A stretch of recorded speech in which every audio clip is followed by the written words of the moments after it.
Hi, everyone. My name is Elena Agapia. I'm a resident tutor in Lowell House, and it is my great pleasure to introduce to you a dear friend whose care for others I deeply admire, and who tonight will talk to you about her home.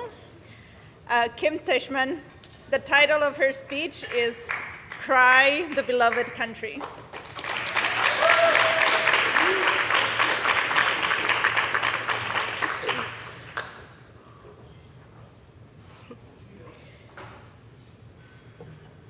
There is a lovely road.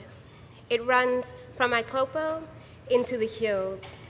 These hills are beautiful and rolling, and they are lovely beyond any singing of it. The road climbs 7 miles into them to Carisbrook, and from there, if there is no mist, you look down on one of the fairest valleys of Africa.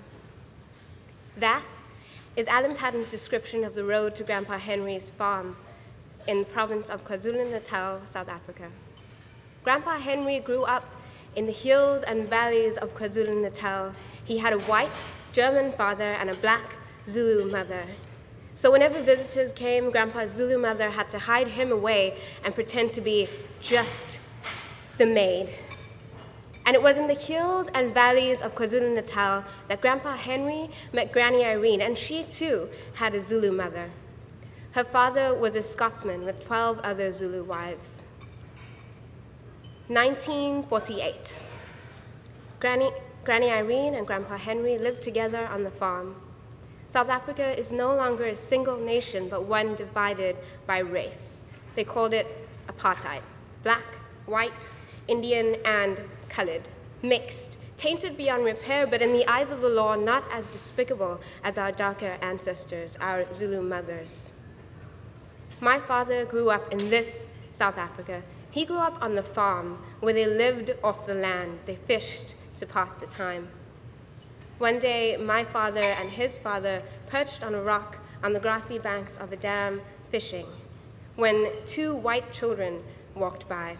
The younger said to my grandpa, "Hello, boy. How are you, boy?"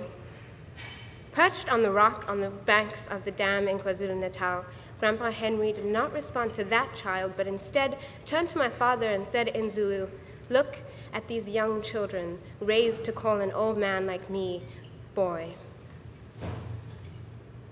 1962, my mother is born. She too is labeled colored by apartheid law. But my mother grew up in Wentworth, a colored township in the city where she swung from the mango trees, and bought the 3-cent samosas on Sundays, where she watched the smoke from the oil refinery rise and disappear into the sky. In the city, everyone and everything had its place. It was in this South Africa that my mother looked into her father's eyes, pointed at a beach as they drove by, and said, "Why can't we go there?" But there were no words fit for 8-year-old ears to explain net blankets, whites only. So my grandfather hid the truth. He mumbled an excuse, something about the parking space. My grandfather hid the truth to protect his children and hoped that this South Africa would change. 27th of April, 1994. The new South Africa is born. I was a 4-year-old holding my mother's hand, and my 1-year-old brother was asleep in my father's arms, but there to make history anyway, so that one day we could both say, we were there. That day our parents voted for the first time. I was born in the province of KwaZulu-Natal, like my parents and my grandparents, but I didn't know their South Africa. I couldn't really know their South Africa, because to me, growing up in the hills and valleys of KwaZulu-Natal meant chicken curry, braais and the smell of sea salt, tea time at school, and riding the green bus to the public pool. It's where my mother, a teacher, taught me to read Green Eggs and Ham. I do not like them, damn I am. KwaZulu-Natal is the warm, loving winter sun. It's every crisp morning, high tide and low, dusk and dawn on the Indian Ocean.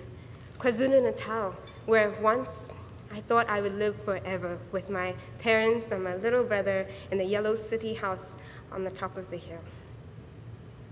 2013, here I am, so far from home, far from the hills and valleys of KwaZulu-Natal. A part of me yearns to go home, but another part thinks I'm being naive.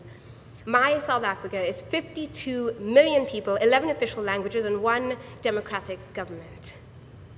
It is beautiful, but it is scarred.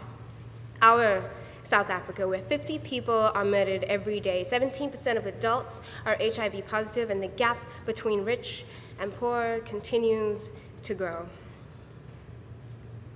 2013. I'm graduating so soon. I'm trying to connect my past to my present and make a plan for my future, but every day I feel less certain. But there's one thing I do know. South Africa's past, my past, the hills and valleys of KwaZulu-Natal will live with me forever. In all of my thoughts, in each action, and in every single one of these words.